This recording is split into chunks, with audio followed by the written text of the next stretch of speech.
Seguro o copo de água com força, meus dedos ficando brancos enquanto as palavras de Marissa ficam no ar. Semana que vem vou me mudar para sua casa, ela diz sorrindo como se fosse algo simples, tipo trocar o leite ou começar a correr, só até eu me organizar. A champanhe estoura ao lado, meu pai feliz enche taças de cristal que nunca vi antes. A louça da minha mãe, guardada para Natal e Ação de Graças, brilha na luz do lustre. A mesa arrumada devia ter sido meu primeiro sinal. Algo estava acontecendo. Marissa sentada na ponta da mesa, tudo formal, champanhe gelada. Não é só um jantar de domingo. É uma emboscada. Já comecei a arrumar minhas coisas, Marissa continua, pegando a taça das mãos do meu pai com um sorriso. Em um dia dá para mudar tudo. Meus pais trocam olhares satisfeitos, como se fosse o plano mais lógico do mundo, como se eu não tivesse escolha. Um brinde a novos começos, diz meu pai, levantando a taça. Todos levantam também. Menos eu. Agora faz sentido aquelas caixas na garagem. 3 dias atrás vi tudo empilhado, roupas de inverno da Marissa, livros da Marissa. Quando mandei mensagem, ela disse que era só guarda temporária até achar espaço no apartamento. Eu devia ter entendido. Assim como devia ter entendido quando questionei meus pais por pagarem o aluguel dela pela 3ª vez este ano. Ela está passando por uma fase difícil, disse minha mãe, como se não fosse nada. Família ajuda. Lembro da voz dela semana passada, no telefonema que não era para eu ouvir. Eden é tão sozinha naquela casa grande. Ela precisa da companhia da irmã. É a hora perfeita. Hora perfeita. Como se minha vida existisse só para resolver as crises da Marissa. Coloco o copo com cuidado na mesa e pego minha bolsa no chão. O tremor nas minhas mãos não é nervosismo, é raiva. Por que essa cara séria? Marissa ri, olhando rápido para nossos pais. Isso é bom para nós duas. Você ganha companhia e eu economizo aluguel. Meus dedos apertam o envelope pardo que trouxe, quase deixei no carro achando que hoje não era o momento. Mas com minha família nunca existe meu momento. Só o deles, os planos deles, as expectativas deles. Minha mão para de tremer quando coloco o envelope sobre a mesa. Na verdade digo, com a voz mais calma do que sinto, eu também tenho uma notícia. Na hora, a expressão dos meus pais muda. O sorriso da minha mãe some, os olhos apertam. Meu pai baixa a taça de champanhe, a testa franzida. O clima muda, mas fica claro, eles já se unem contra a filha que não segue o roteiro. Que notícia? Pergunta minha mãe com tom de aviso. Não atrapalhe. Não dificulte. Sinto o peso dos rótulos de sempre no ar, egoísta, difícil, sem coração. Sei o preço da resistência, virar de novo a vilã da família. Olho para eles e percebo que foi assim a vida inteira. Marissa recebe, eu cedo. Meus pais garantem a troca. Os papéis nunca mudam. Até agora. Empurro o envelope para o centro da mesa, meus dedos demorando na borda. O silêncio cai pesado. O que é isso? Minha mãe pergunta, já irritada, como se eu tivesse atrapalhado um plano fechado. Isto digo, tirando os papéis de dentro, é o contrato de venda da minha casa. Vendi semana passada. Tenho 30 dias para me mudar. O silêncio que vem depois é total. A taça de champanhe escorrega das mãos de Marissa e se estilhaça no chão. Ninguém se move para limpar. A boca do meu pai abre e fecha como um peixe fora d'água. Você fez o quê? Marissa sussurra. Pego o celular e abro o Pinterest que descobri de manhã. Curioso, não? Enquanto você planejava se mudar, mamãe e tia Sara já montavam seu quarto novo na minha casa. Viro a tela para eles, mostrando o painel cheio de detalhes com o título, Quarto Novo da Marissa. Minha garganta aperta ao ver a reação deles. 9 anos juntando cada centavo, fazendo hora extra, abrindo mão de férias e roupas novas, tudo para ter aquela casa, meu sonho. E para eles, era só mais um recurso para entregar a Marissa. Meu pai se levanta de repente, ficando acima de mim. Você pode cancelar a venda, diz, com um gesto de mão. Sempre tem prazo para desistir. Minha mãe também se levanta e segura o braço dele. Eden, já prometemos que a Marissa poderia ficar o tempo que precisasse. Você não pode esperar que ela arrume outro lugar em 30 dias. Na verdade, interrompe tia Sara lá do fim da mesa, íamos mudar a maior parte das coisas dela na terça, enquanto você estivesse no trabalho. Assim seria mais fácil para todos. A traição combinada me tira o ar. Olho para Dorothy, a amiga mais antiga da minha mãe, sentada ao lado da tia Sara. Ela finge olhar o prato, sem encarar ninguém. Você não pode fazer isso, meu pai fala mais firme. E os impostos da sua casa que vão vencer? Sempre ajudei com isso. A ameaça é clara, a única vez no ano que ele contribui com minhas finanças agora usada como pressão. Eden, minha mãe fala doce, com aquele tom de quando fala de pessoas instáveis. Estou preocupada com você. Essa decisão impulsiva não é seu jeito. Você está bem? Tem-se cuidado? Reconheço a estratégia na hora. Se não sou obediente, então devo estar a mal da cabeça. Foi assim que me controlaram por anos. Você fez isso de propósito. Acusa Marissa, chorando. Soube que eu precisava de um lugar e vendeu a casa só para me prejudicar. A acusação bate como um soco. Sempre é assim, meus limites viram crueldade, minha defesa vira egoísmo. Por um momento penso em explicar a verdade, o telhado que tive que trocar e me deixou sem economias, o cano estourado, o aquecimento quebrado, as contas que só aumentavam. Vender não foi escolha, foi necessidade. Mas para quê? Eles já me colocaram como a vilã dessa história. Dar mais explicações só daria mais munição. Tomei essa decisão pelos meus próprios motivos, digo firme. E é final. Então você vai deixar sua irmã sem casa? Minha mãe aumenta a voz. Depois de tudo que fizemos por você. O peso da culpa cai sobre meus ombros. Tudo que fizeram por mim. A lista invisível de obrigações que só cresce para um lado.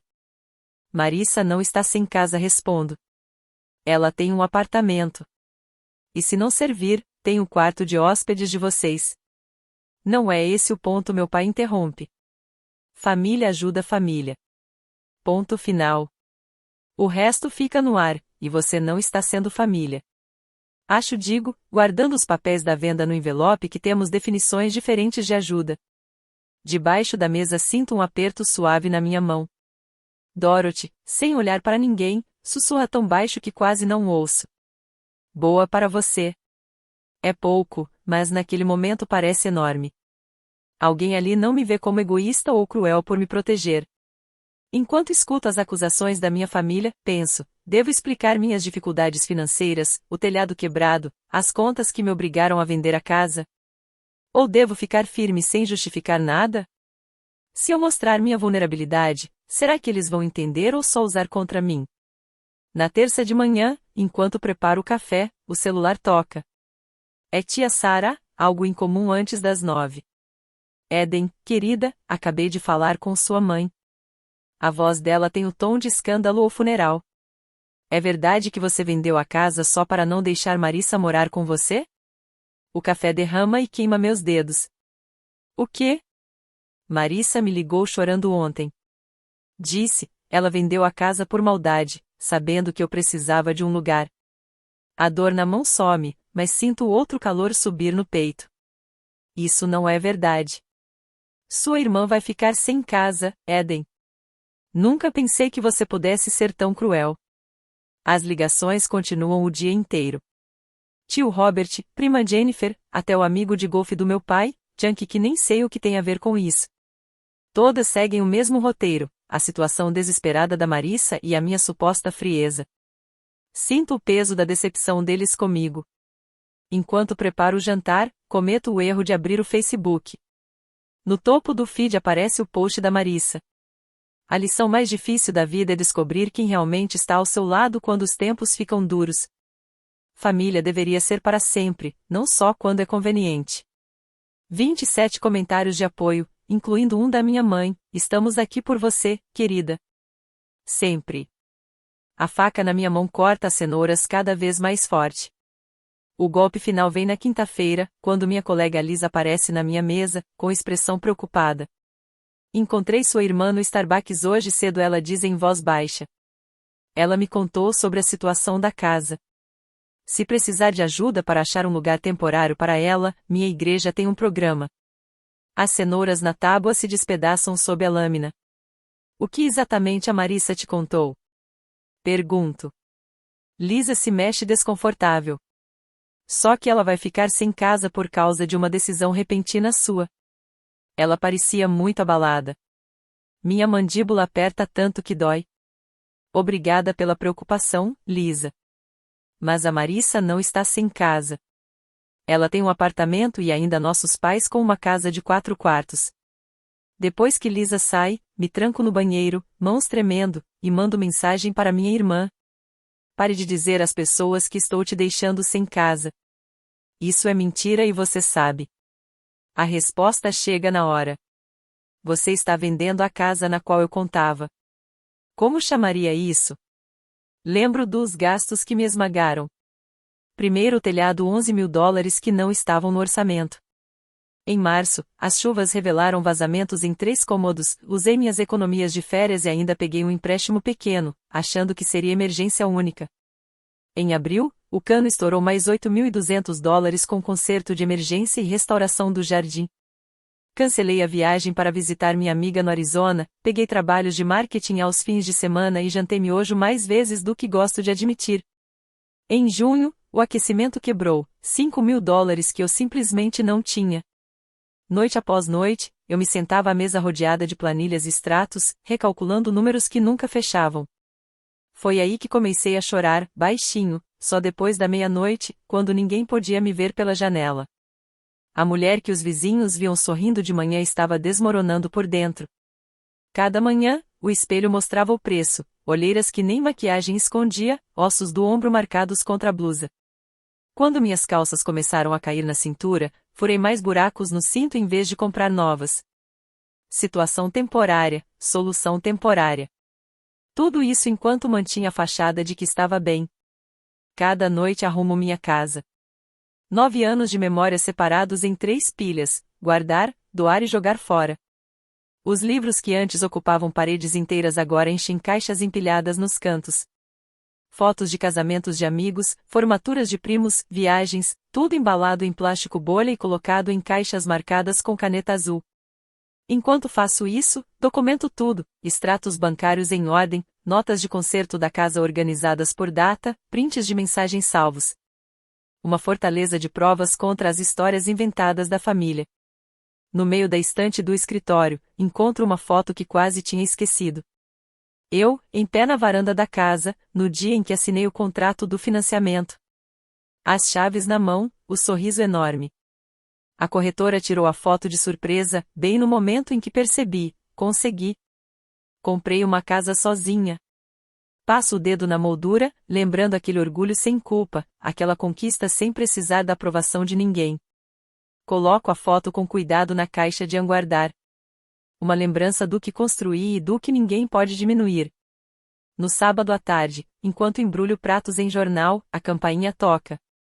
Pela janela vejo o carro dos meus pais na garagem, o compacto vermelho da Marissa atrás. Nenhum aviso, nenhuma mensagem. Penso em não abrir, mas as batidas ficam mais fortes. Abro a porta e eles entram em fila, sérios como se fossem diretores de velório, prontos para lidar com o problema. Minha mãe repara nas caixas de imediato. Você vai mesmo levar adiante essa loucura? Enrolo o prato no jornal e passo fita. O fechamento é em 3 semanas. Sua irmã precisa de você, diz minha mãe, mais alta. Você sempre foi egoísta, mas isso passa dos limites.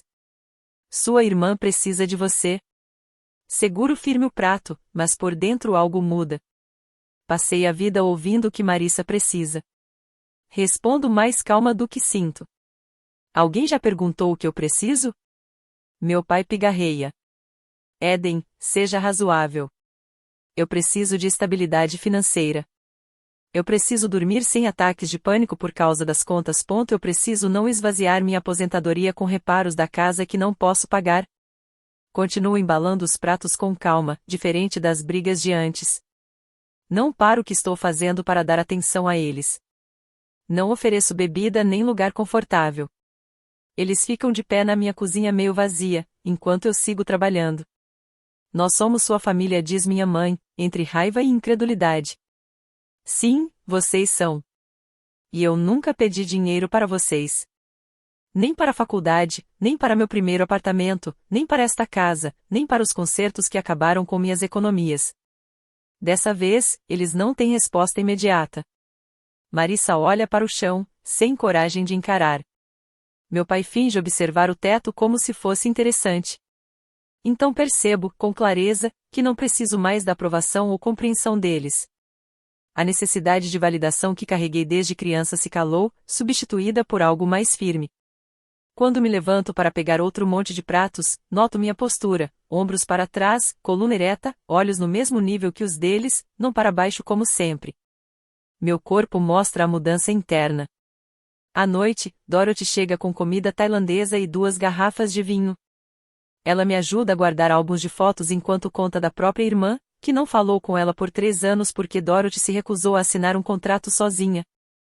Padrões de família são os mais difíceis de quebrar, diz ela, embrulhando com cuidado um vaso de cristal da minha avó.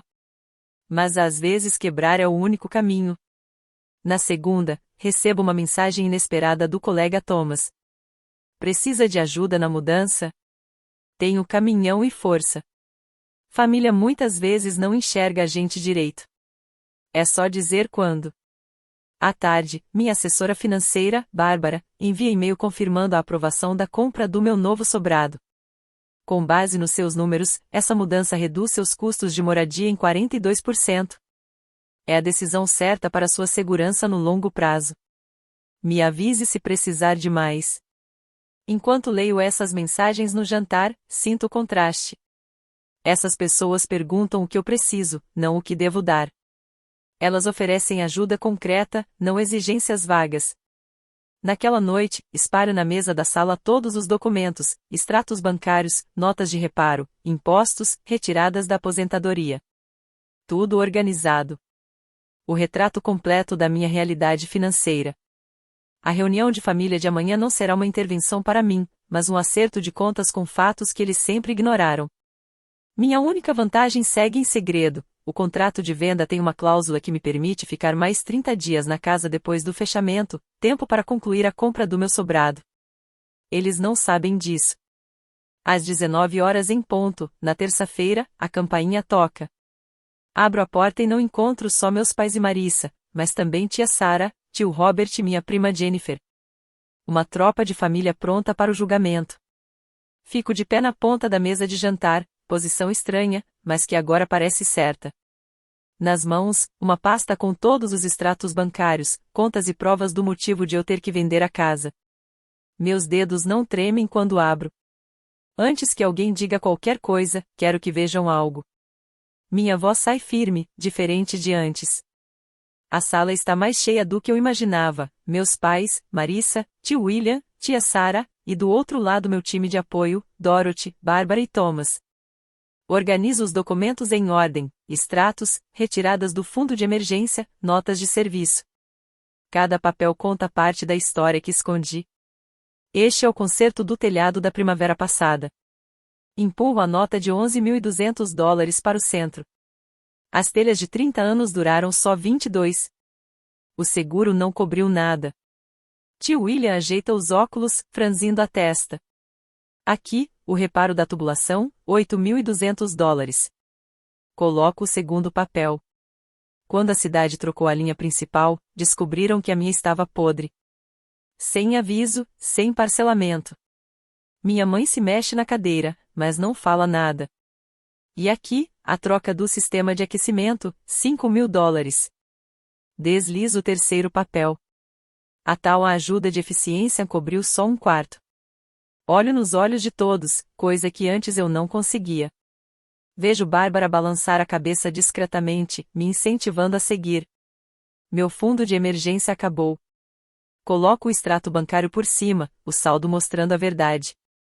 Minha consultora recomendou vender agora, enquanto o mercado está bom, para não correr o risco de ser obrigada a vender depois por menos. A cadeira de Marissa raspa no chão quando ela se levanta de repente. Isso é contabilidade criativa, Eden. Você sempre foi boa com números quando lhe convém. A voz dela sai com aquele tom acusador de sempre. Você só quer fugir das suas responsabilidades com a família. Mas tio William, cujo julgamento sempre temi desde criança, surpreende ao virar para minha irmã. Marissa, qual é a sua situação de trabalho agora? Da última vez que ouvi, você estava desempregada. A mudança inesperada deixa Marissa perdida. Estou avaliando oportunidades. O mercado está complicado. Minha mãe entra na conversa.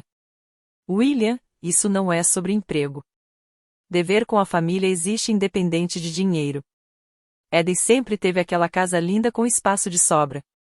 Espaço mesmo, interrompe tia Sara, ajeitando os óculos enquanto olha minha conta de aquecimento. Por que a Marissa não pode ficar com você e Roger? Você acabou de reformar o quarto de hóspedes. A conversa muda de rumo como uma correnteza, saindo de mim e se espalhando pela sala, enquanto todos questionam o arranjo que carreguei a vida inteira. Dorothy pigarreia. Conheço essa família há 20 anos. Eden comprou a casa sem a ajuda financeira de vocês.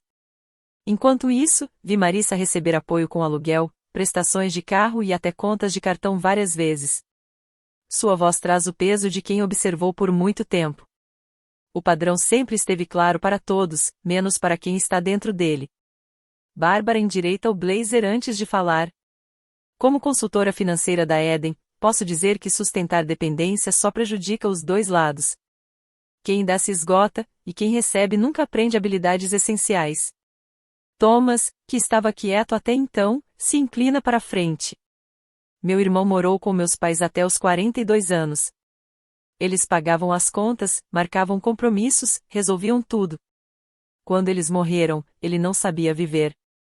Perdeu a casa em menos de um ano porque nunca aprendeu a lidar com dinheiro.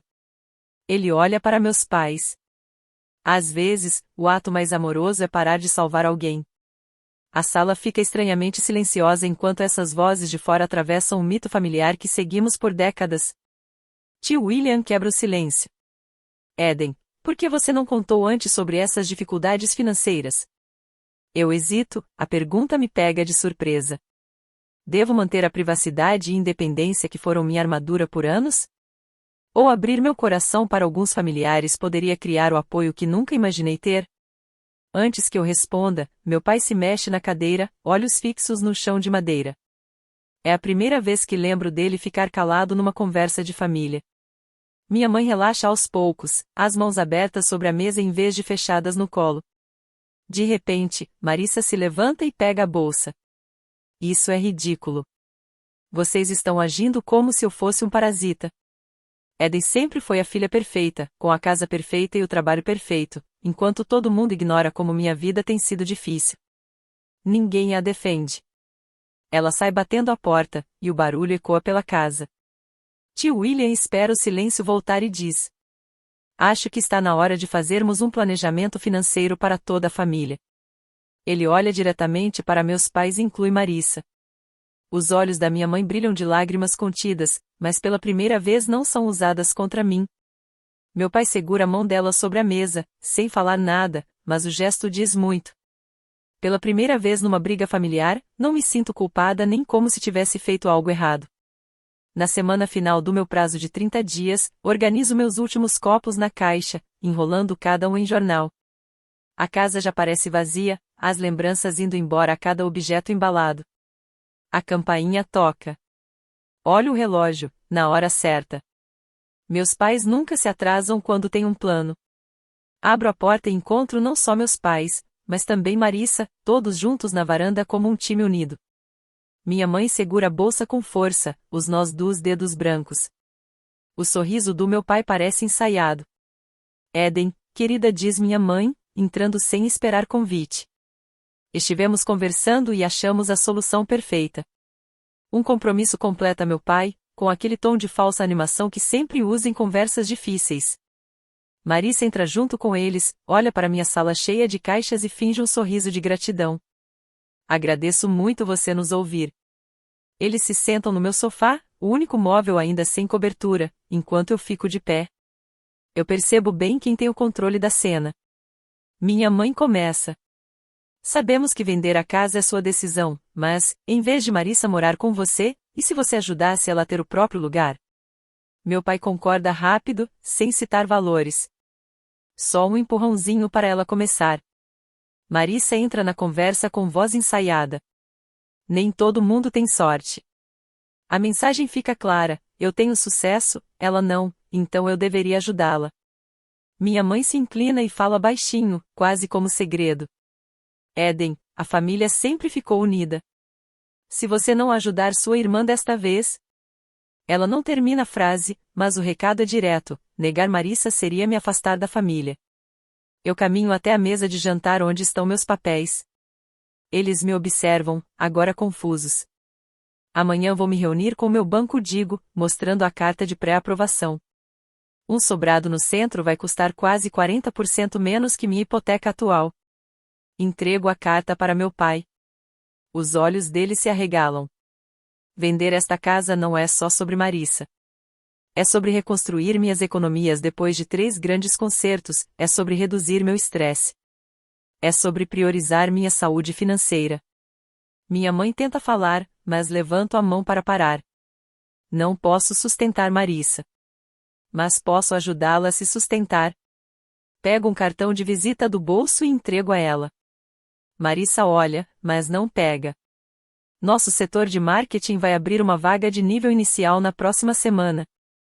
O salário cobre o aluguel de um quarto. Falei com o RH ontem, e eles topariam te entrevistar. A boca de Marissa abre e fecha, sem resposta. Pela primeira vez, ela fica sem palavras. Isso não é caridade, digo. É uma oportunidade. Se você vai aceitar ou não, é escolha sua. Meu pai se levanta de repente e anda até a janela, olhando os ganchos vazios onde antes havia fotos. Eden, seja razoável. Marissa precisa. Eu interrompo, vou até a mesa de centro e pego uma pasta. Isso é ser razoável. Abro e tiro uma planilha, colocando na mesa.